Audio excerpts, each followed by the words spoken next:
Visakha steel ప్లాంట్ను ఎట్టి పరిస్థితుల్లోనూ అమ్మి తీరుతాం, 100% అమ్మేస్తాము అని కేంద్రం అంటోంది. పార్లమెంట్లో అదే విషయాన్ని చెప్తోంది. హైకోర్టులో దాఖలు చేస్తున్న అఫిడవిట్తో అదే విషయాన్ని క్లియర్ కట్గా చెప్పింది. విశాఖ ఉక్కు ఫ్యాక్టరీ ఉంటేనే ఉద్యోగులకు రాజ్యాంగ భద్రత ఉంటుంది, ఉద్యోగ భద్రత ఉంటుంది అనేది కూడా అవాస్తవం అని కూడా చెప్తూ ఉన్నారు. ఈ నేపథ్యంలో విశాఖ ఉక్కు స్టీల్ ప్లాంట్ భవిష్యత్ ఏంటి? ఇదే విషయంపైన మనతో మాట్లాడటానికి సిబిఐ మాజీ జేడీ లక్ష్మీనారాయణ మనకు అందుబాటులో ఉన్నారు. అలాగే బీజేపీ నేత, AP tobacco board chairperson Raghunath Babu కూడా మనకు అందుబాటులో ఉన్నారు. అలాగే విశ్లేషకులు లక్ష్మీనారాయణ గారు కూడా మనకు అందుబాటులో ఉన్నారు. నమస్తే అండి లక్ష్మీనారాయణ గారు, రఘునాథ్ బాబు గారు, విశ్లేషకులు లక్ష్మీనారాయణ గారు.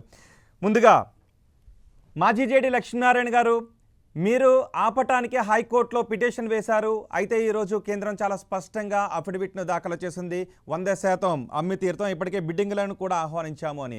ఈ అఫిడవిట్ను మీరు ఎలా చూస్తారు? కార్తిక్ గారు మరియు మిగతా ప్యానెల్లోని సభ్యులకు నమస్కారం. మొదటి నుంచి కూడా ప్రభుత్వం ఈ నిర్ణయం తీసుకుంది. యాక్చువల్గా జనవరిలోనే ఈ ప్రైవేటైజేషన్ చేయాలన్న నిర్ణయం తీసుకున్నారని కేబినెట్ కమిటీ కూడా ఆమోదించింది. ఆ తర్వాత ఈ నెల 7వ తారీఖున 2 బిడ్లు కూడా పెంచారు. ఒకటి లీగల్ అడ్వైజర్ కి, ఇంకోటి స్ట్రాటజిక్ డెవలప్మెంట్ కన్సల్టెంట్. తర్వాత మన minister of state for finance కూడా మొన్న లేటెస్ట్ గా కనకమేడల గారు అడిగిన ప్రశ్న కూడా సమాధానం చెప్పారు. మేము ఈ ప్రైవేటైజేషన్ దిశగా వెళుతున్నామని చెప్పేసి వాళ్ళు చెప్పడం జరిగింది.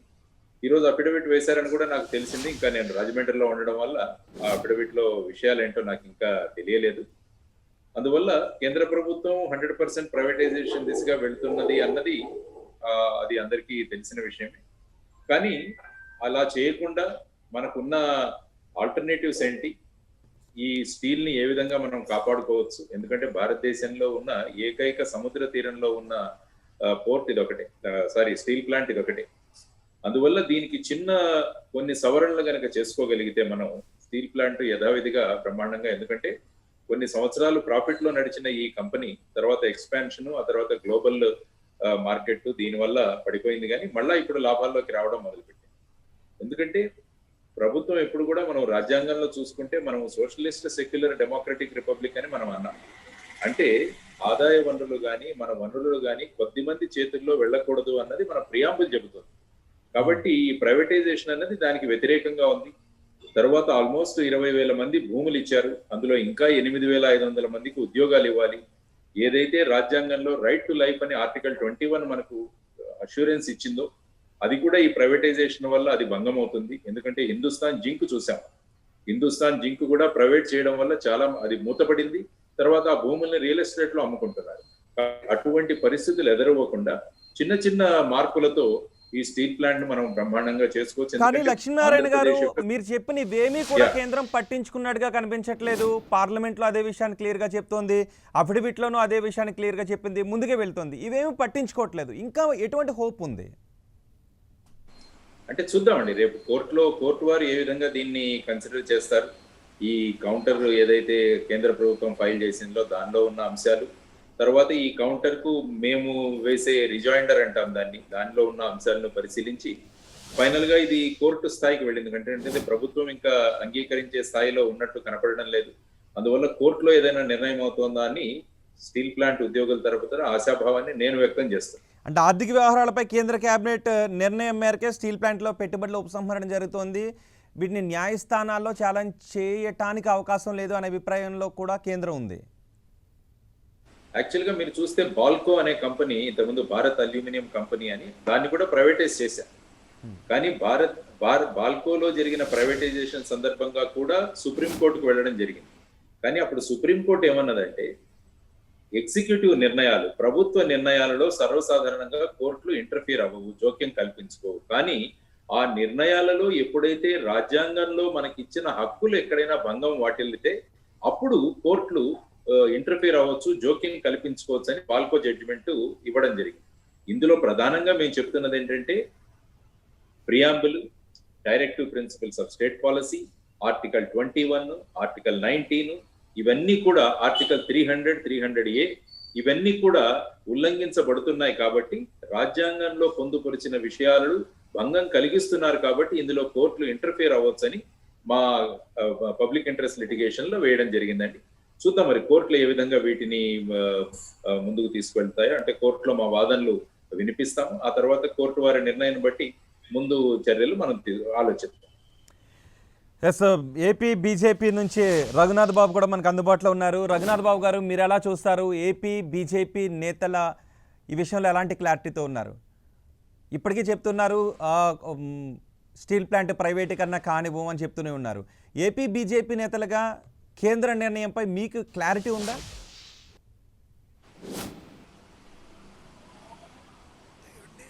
ఇప్పుడు ఇది అమ్మేస్తున్నారు అంటే మనకి ఎమ్మటినే స్ఫురిచ్చేది ఏంటంటే ఆ ఎంప్లాయీస్ని తీసేస్తారు, వాళ్ళకి ఏదో కాంపెన్సేషన్ ఇచ్చేస్తారు, ఆ మెషినరీ అమ్మేసుకుంటారు, ఆ గోడౌన్ల కింద చేస్తారా, ఎంతో రియల్ ఎస్టేట్ ప్రాపర్టీ చేసి దీనికి ఎన్ని లక్షల కోట్లు వస్తాయి.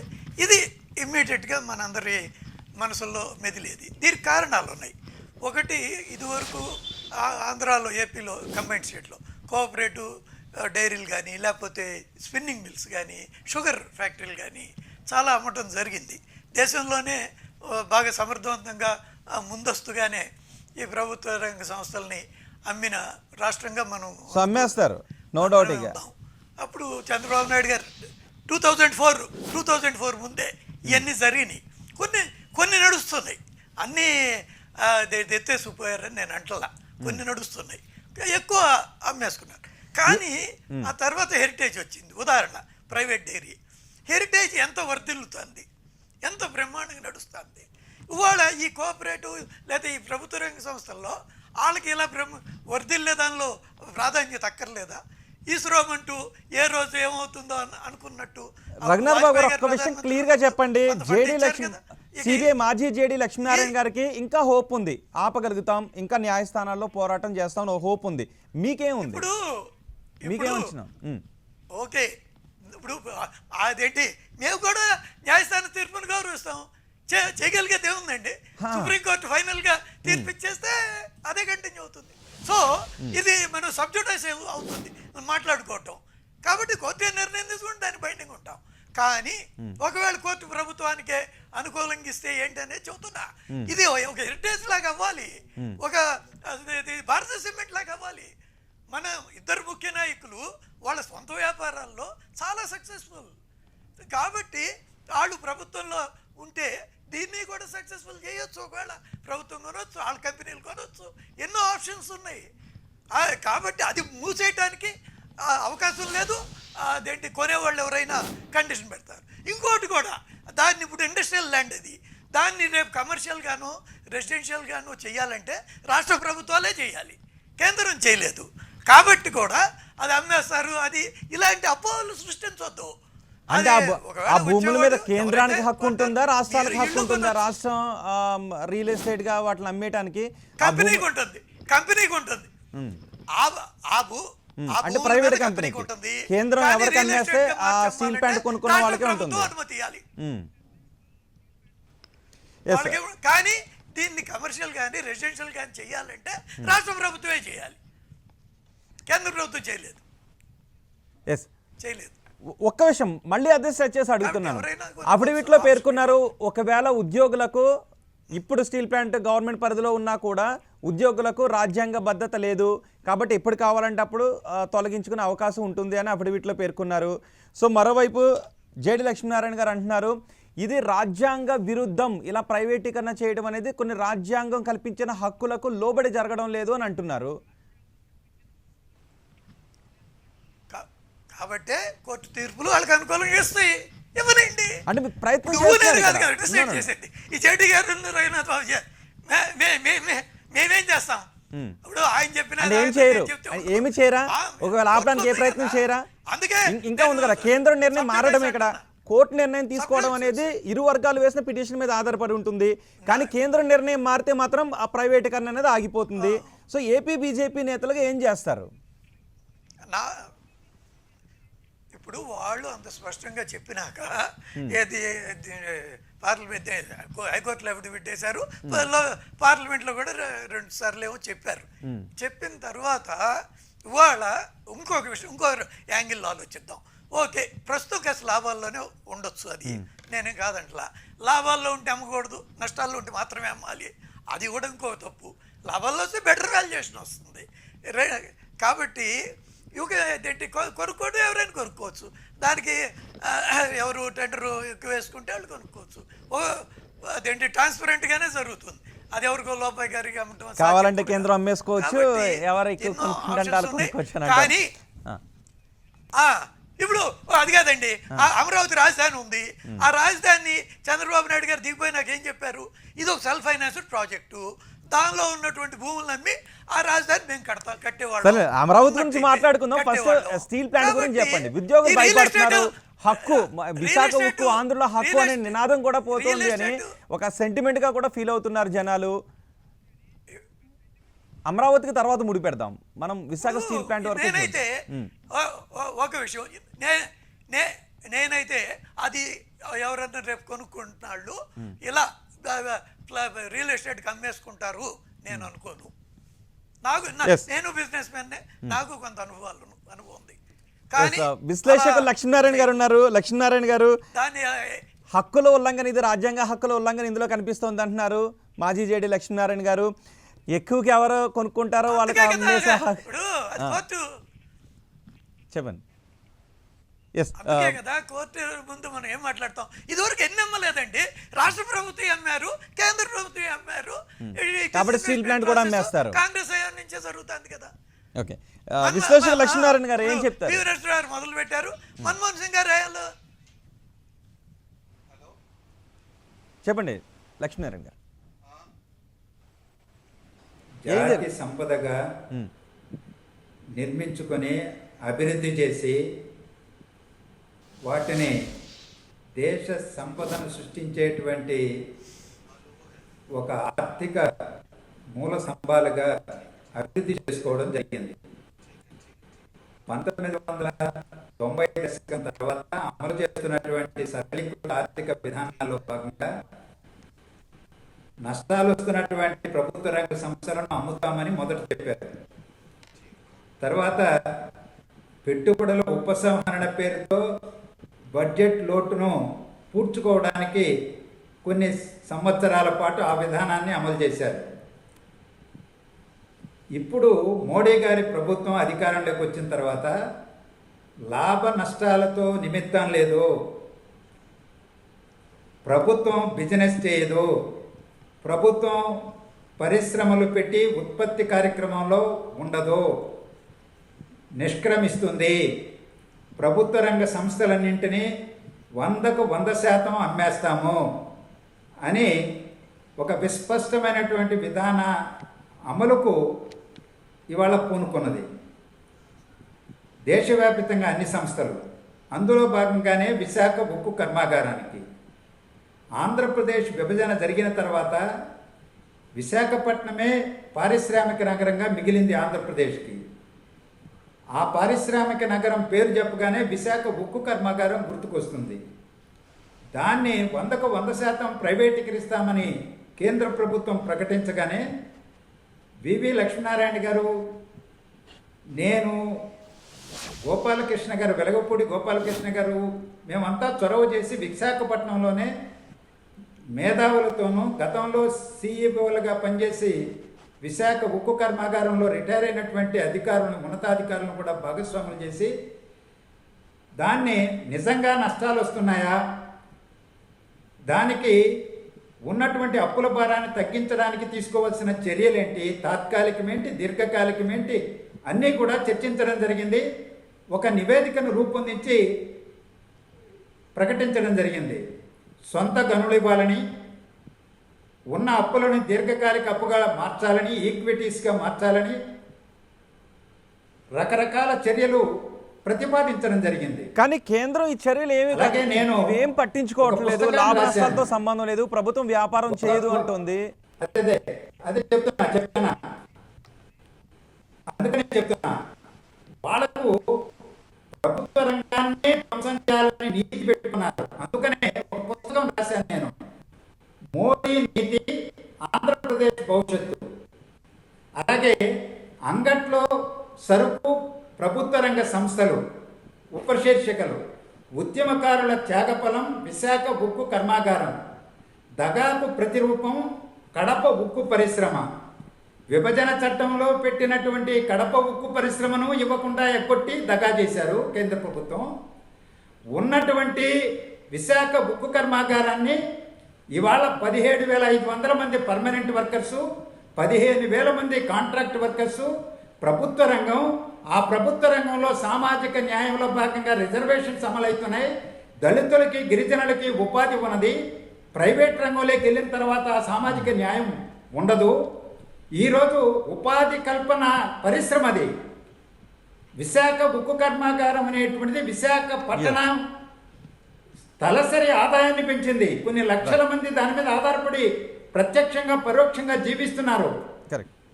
విభజిత ఆంధ్రప్రదేశ్కి పారిశ్రామికగా ఒక వెన్నుముకగా ఉన్నటువంటి నగరం అది.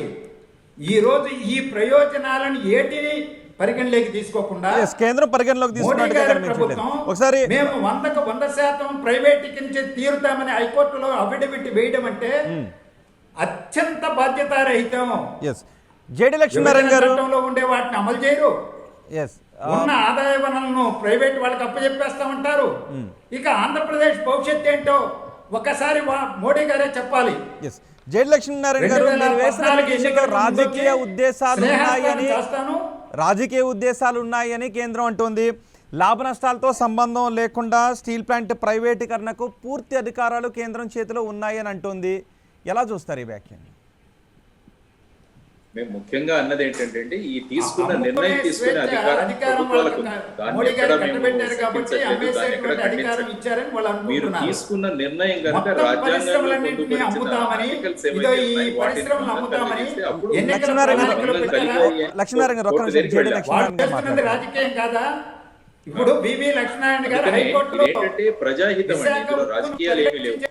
ఇందులో మేము విశ్లేషకులు లక్ష్మీనారాయణ గారు ఒక్క నిమిషం అండి, విశ్లేషకులు లక్ష్మీనారాయణ గారు ఒక్క నిమిషం అండి, జేడి లక్ష్మీనారాయణ గారు మాట్లాడుతున్నారు, మాట్లాడండి.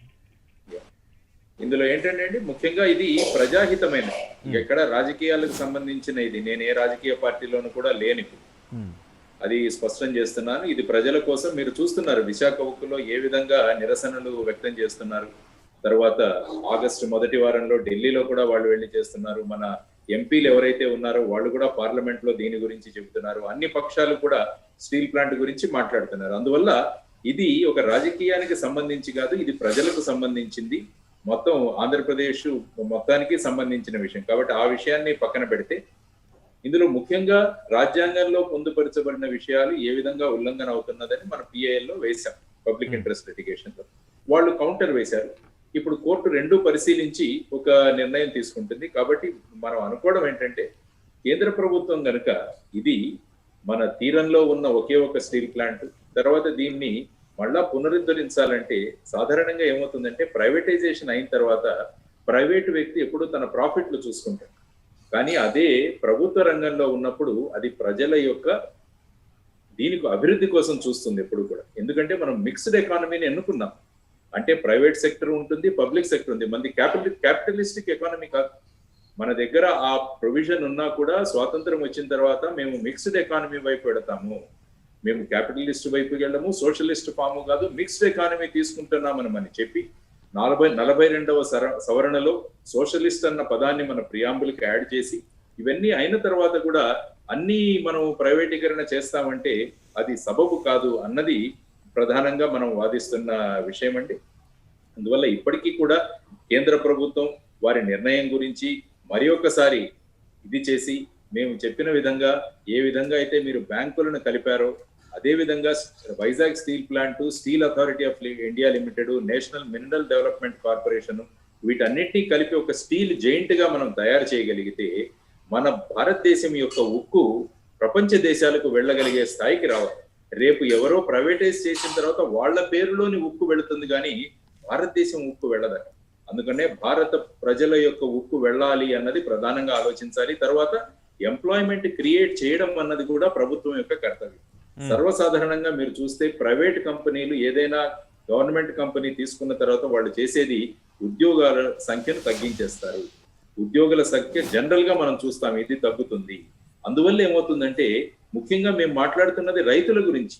20,000కు పైగా రైతులు వాళ్ళ భూమి వదులుకొని వాళ్ళ రైట్ టు లైఫ్ అన్నది వాళ్ళు వదులుకొని మీ మీద భరోసాతో ఇస్తే ఇంకా 8,500 మందికి ఇవ్వాల్సిన ఉద్యోగాలు ఇవ్వకుండా ఇప్పుడు ప్రైవేటీకరణ చేస్తామంటే అంటే ఉన్న ఉద్యోగులకే రేపేమవుతుందో అన్న భీతి, తర్వాత కానీ ఉద్యోగాల లక్ష్మీనారాయణ గారు కోసం ఉద్యోగ 4 భద్రత అంటున్నారు, Yeah. కానీ అఫిడవిట్ లో ఇప్పటికీ కేంద్ర గవర్నమెంట్ పరిధిలో ఉన్నప్పటికీ కూడా ఉద్యోగ భద్రత లేదు, కావాలంటే తీసేయచ్చు, అది ప్రైవేట్ పరిధిలో ఉన్న ఉద్యోగ భద్రత విషయంలో గవర్నమెంట్ పరిధిలో ఉన్న ఒక్కటే అంటున్నారు, నిజమండి?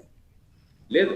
అందులో ప్రధానంగా మనం చూడుకోవాలంటే ఈ భూములు ఎప్పుడైతే ఇచ్చారో వారికి చెప్పింది ఏంటంటే మీకు 107 చదరపు గజాల స్థలాన్ని తర్వాత మీ కుటుంబంలో ఉద్యోగాన్ని ఇస్తామన్న భరోసా కల్పించారు. ఆ మాట ఇచ్చిన తర్వాత ఇంకా 8,500 మందికి ఇంకా ఉద్యోగాలు ఇవ్వలేదు. అది మనం ఆలోచించాల్సిందండి. సపోజ్ ఇలాంటిది కాకుండా గవర్నమెంట్ మాత్రమే గవర్నమెంట్ ల్యాండ్ లో కనుక స్టీల్ ప్లాంట్ పెట్టి ఉంటే ఈ సమస్య ఎదురయ్యేది కాదు. కానీ రైతుల దగ్గర అక్వైర్ చేసిన ల్యాండ్ కాబట్టి వాళ్ళకి ఏదైతే మనం చెప్పామో దాన్ని పూర్తి చేయడం గవర్నమెంట్ గా వాళ్ళ బాధ్యత. అందువల్ల ఆ విషయం నేను ప్రస్తావిస్తున్నాను. మరి ఈ 8,500 మంది ఎక్కడికి వెళ్ళాలి? వాళ్ళ భూములు ఇచ్చేసి వాళ్ళు కూర్చున్నారు.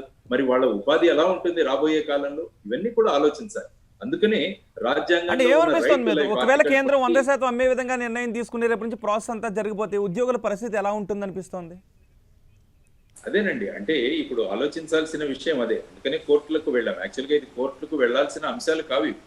కోర్టులకు వెళ్లకుండా అందరూ కూర్చొని దీని కనుక ఒక నిర్ణయం తీసుకుని ఉంటే బాగుండేదని అనుకున్నాం. గత్యంతరం లేని పరిస్థితుల్లో కోర్టుకు వెళ్లాల్సి వచ్చింది. అందువల్ల ఫైనల్ గా కోర్టు నిర్ణయం మీద ఆధారపడి ఉంటుంది. అది మన వాదనలు వినిపిద్దాం, ప్రభుత్వం వాళ్ళ వాదనలు వినిపిస్తారు. ఫైనల్ గా రాజ్యాంగం మనకు అల్టిమేట్. మనకు అన్ని చూడాలంటే రాజ్యాంగం మనకు ప్రాముఖ్యం. రాజ్యాంగంలో ఉన్న విషయాలు ఏ విధంగా పొందుపరచబడి ఉన్నాయి, ఈ నిర్ణయం వల్ల రాజ్యాంగంలో ఉన్న విషయాలకు ఏదైనా భంగం కలుగుతున్నా అన్నది కోర్టు వారు నిర్ణయిస్తారు. దానికోసం మనం వేచి చూద్దాం అన్నది నా అభిప్రాయం. రఘునాథ్ బాబు గారు, న్యాయస్థానంలోనే పోరాడదాం, రాజ్యాంగ విరుద్ధంగా ఇది జరుగుతుంది, చాలామందికి ఉద్యోగాలు ఇస్తామని చెప్పి దాన్ని కూడా నిలబెట్టలేదు కాబట్టి వాళ్ళ భూములు ఇచ్చిన రైతులందరూ ఏమైపోతారు అనే భయాన్ని కూడా వ్యక్తం చేస్తున్నారు. సో న్యాయస్థానంలో పోరాటం చేస్తున్నారు. రేపటి నుంచి ఉద్యమాన్ని ఉధృతం చేస్తాము అంటున్నారు. స్టీల్ ప్లాంట్ ప్రైవేటీకరణ కాకుండా ఆపడానికి ప్రయత్నం చేస్తున్న ఉద్యోగ సంఘాలు కానీ ప్రజా సంఘాలు కానీ ఉద్యమాన్ని ఉధృతం చేస్తామన్నారు. బీజేపీ నాయకులు ఏం చేయబోతున్నారు? ఏపీ బీజేపీ నాయకులు ఏం చేయబోతున్నారు? ఇప్పుడండి అసలు ఈ ఎంప్లాయీస్కి భద్రత అంటే గవర్నమెంట్ వాళ్ళు ఉన్నప్పుడు ఎంత భద్రత ఉంటుందో అటువంటి భద్రతే ఉంటుంది అని నేను నమ్ముతున్నా.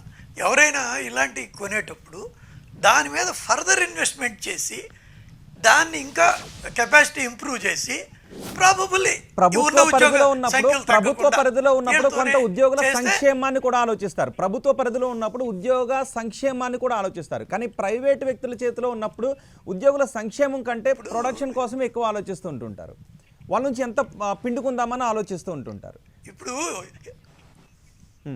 ఇప్పుడు హెరిటేజ్ డైరీలో ఎంప్లాయీస్కి బాగా రావట్లేదా, లేకపోతే కోఆపరేటివ్ చిత్తూరు డైరీ తిరుపతి అటువంటి వాటిల్లో అవి మూతపడినాయి. ఇది వర్ధిల్లుతుంది బ్రహ్మాండంగా. ఫైనల్ గా చెప్పండి,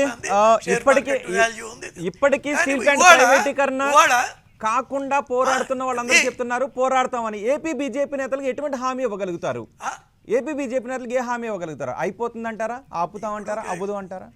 ఫైనల్ గా ఏమైనా హామీ ఇవ్వగలుగుతారా? ఇప్పుడు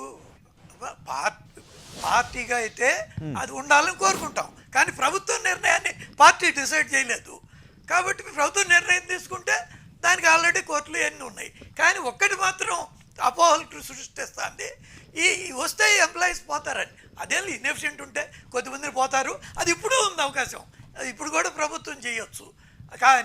కానీ అసలు మీకు అందరికి అర్థం కాంది, ఈ అనుమతులు రావాలంటే ఏది ఒక కొత్త స్టీల్ ప్లాంట్ పెట్టాలంటే ఒక 3-4 సంవత్సరాలు పర్మిషన్స్ దగ్గరే పోతుంది. పర్యావరణ అనుమతులు ఇతర. కానీ ఇప్పటికీ సిబిఐ మాజీ జేడీ లక్ష్మీనారాయణ గారు చెప్పారు ఉద్యోగుల భవిష్యత్తు అగమ్య గోచరంలో పడుతుంది అంటున్నారు. రఘునాథ్ బాబు గారు, ఉద్యోగుల భవిష్యత్తు అగమ్య గోచరంలో పడే అవకాశం ఉందంటున్నారు. ఉద్యోగులు కూడా అదే భయాన్ని వ్యక్తం చేస్తున్నారు. ఇప్పుడు ఆ కొనుక్కునే వాళ్ళు కొంత కెపాసిటీ ఇంప్రూవ్ చేసి ఆ మొత్తాన్ని ఇదే నెంబర్ ఆఫ్ ఉద్యోగులతో చేయొచ్చు. That is possible. అంటే ఎక్కువ కెపాసిటీ వస్తుంది, దాంట్లో ఇన్వెస్ట్మెంట్ కావాలి, పెడతారు. ఇది కొనుక్కున్నాడు, అది పెట్టుకుంటుంటారు.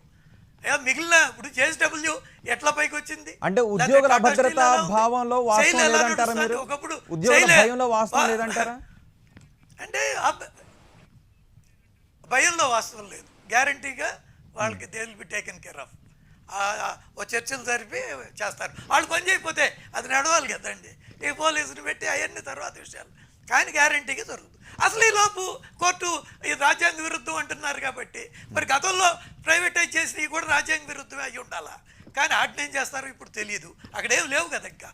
కాబట్టి ఈ రాజ్యాంగ పాయింట్ ఏంటో అంటే ఇక్కడ భయాలు ఉన్నాయి, సెంటిమెంట్ తో కూడుకుంటుంది, రైతుల త్యాగాలు కనిపిస్తున్నాయి. విశాఖ ఉక్కుని పలానా ఒక పరిశ్రమగానే చూడాల్సిన అవసరం లేదు, దాని వెనుక చాలా మంది త్యాగం కూడా కనిపిస్తుంది, పోరాటం కనిపిస్తుంది. కాబట్టి ఇవన్నీ కూడా మీరు కేంద్రానికి చెప్పాల్సిన అవసరం ఉంది అనే అభిప్రాయం వ్యక్తం చేస్తున్నారు. ఇప్పుడు అదేంటి, కంపెనీకి అసెట్స్తో పాటు లైబిలిటీస్ ఉంటాయి. కొన్ని లైబిలిటీస్ బ్యాలెన్స్ షీట్లో కనపడకపోవచ్చు, కానీ ఆడిటర్ తప్పకుండా రాస్తాడు ఫలానా లైబిలిటీ ఉంది అని, ఇంకెంతమందికి ఏదైనా ఇవ్వాలి అని. అయితే చూసుకునే కొనుక్కుంటారు, అవన్నీ అప్లై చేయాల్సి అంటే కానీ 50 ఏళ్ళు సుమారు నేను చదువుకునేటప్పుడు, నేను వైజాగ్లో ఉన్నప్పుడు ఇది మొదలు శంకుస్థాపన. ఇప్పటికి అదేంటి 40 ఏళ్ళన్నా అయి ఉంటుంది రన్నింగ్లోకి వచ్చి. కాబట్టి సిబిఐ మాజీ జేడీ లక్ష్మీనారాయణ గారు, ఫైనల్ గా చెప్పండి, రేపటి నుంచి మీ పోరాటం ఎన్ని విధాలుగా ఉండబోతోంది? కేంద్ర నిర్ణయం క్లియర్ గా ఉన్న నేపథ్యంలో మీరు చేయబోయే పోరాటం ఎన్ని విధాలుగా ఉండబోతోంది? భవిష్యత్ కార్యాచరణ ఏంటి? నేను ప్రజల సందర్భంగా వాళ్ళ పక్షాన హైకోర్టులో ఈ పబ్లిక్ లిటిగేషన్ వేయడం అయింది. ఇంకొకరు కూడా వేశారు, రెండింటిని క్లబ్ చేశారు. దాని వాదనలు ఆగస్టు 2వ తారీఖున ప్రజెంట్ గా పోస్ట్ చేయడం జరిగింది. ఆ లోపల కేంద్ర ప్రభుత్వం వాళ్ళ కౌంటర్ దాఖలు చేయడం జరిగింది. ఆ కౌంటర్ చదివిన తర్వాత దానికి ఏ విధమైన రిజాయిండర్ సబ్మిట్ చేయాలన్నది కూడా మేము నిర్ణయించి 2వ తారీఖున అది కూడా సబ్మిట్ చేయడం జరుగుతుంది. కాబట్టి 2వ తారీఖున కోర్టు ఏ విధంగా దీన్ని పరిశీలిస్తుందో అని చూద్దాం. ఆ దిశగా మనం వెళుతూ, అందరి ఉద్దేశము అదే, విశాఖపట్నం స్టీల్ ప్లాంట్ మంచి ఎఫిషియన్సీతో ఇంకా ఉద్యోగస్తులందరికీ కూడా భరోసా కల్పిస్తూ ఒక సముద్ర తీరంలో ఉన్న ఒక విలక్షణమైన స్టీల్ ప్లాంట్ ఏదైతే ఉంటుందో అది ప్రభుత్వ రంగ సంస్థగా కొనసాగాలి, ఉద్యోగ భద్రత ఉండాలి, ప్రాంత అభివృద్ధి జరగాలి. ఎందుకంటే సిమెంట్ ఫ్యాక్టరీలన్నీ కూడా ప్రైవేటైజ్ చేసిన తర్వాత దాని మీద కంట్రోల్ చేయడం చాలా కష్టమైపోతుంది. అదేవిధంగా స్టీల్ కూడా అన్ని ప్రైవేటైజ్ అయిపోతే ఆల్రెడీ 81% ప్రైవేట్ ఇండస్ట్రీలో ఉంది, ప్రైవేట్ సెక్టర్ లో ఉంది, 19% మాత్రమే ప్రభుత్వ రంగంలో ఉంది. కాబట్టి ఇది కూడా క్రమక్రమంగా తగ్గిపోతే మరి రేపు స్టీల్ ధరలు ఎలా ఉంటాయి ఏంటి, ఇవి కూడా ఆలోచించాల్సిన విషయం. ముఖ్యంగా ఈ 8,500 మంది రైతులు ఎవరైతే వాళ్ళకు ఉద్యోగాలు ఇవ్వలేదో వాళ్ళ గురించి కూడా ఆలోచించాల్సిన అవసరం చాలా ఉంది. దాని గురించి ప్రధానంగా ఇక్కడ పోరాటం జరుగుతుంది. Thank you very much Lakshminarayana garu, thank you very much Raghunath Babu garu, thank you very much విశ్లేషకులు లక్ష్మీనారాయణ గారు. 10 టీవీ స్టూడియోలోకి లంచ్ అవర్ డిబేట్లు అందుబాటులోకి వచ్చి స్టీల్ ప్లాంట్ ప్రైవేటీకరణ విషయంలో కేంద్రం 100% ప్రైవేటీకరణ విధానంగానే దూసుకుపోతున్న నేపథ్యంలో మీ విశ్లేషణ అందించినందుకు మొత్తానికి ఎట్టి పరిస్థితుల్లోనూ న్యాయ పోరాటం చేస్తామని సిబిఐ మాజీ జేడీ లక్ష్మీనారాయణ చెప్తున్నారు. 8,500 రైతులకు కూడా న్యాయం ఏ విధంగా జరుగుతుందన్న విషయాన్ని కూడా తేల్చాల్సిన అవసరం ఉంటుందని కూడా చెప్తున్నారు. చూద్దాం ఇంకా న్యాయస్థానంలో ఎటువంటి నిర్ణయం వెలువడే అవకాశం ఉంటుందో. ఇవి లంచ్ అవర్ డిబేట్ విశేషాలు. తాజా సమాచారం కోసం చూస్తూనే ఉండండి 10 టీవీ.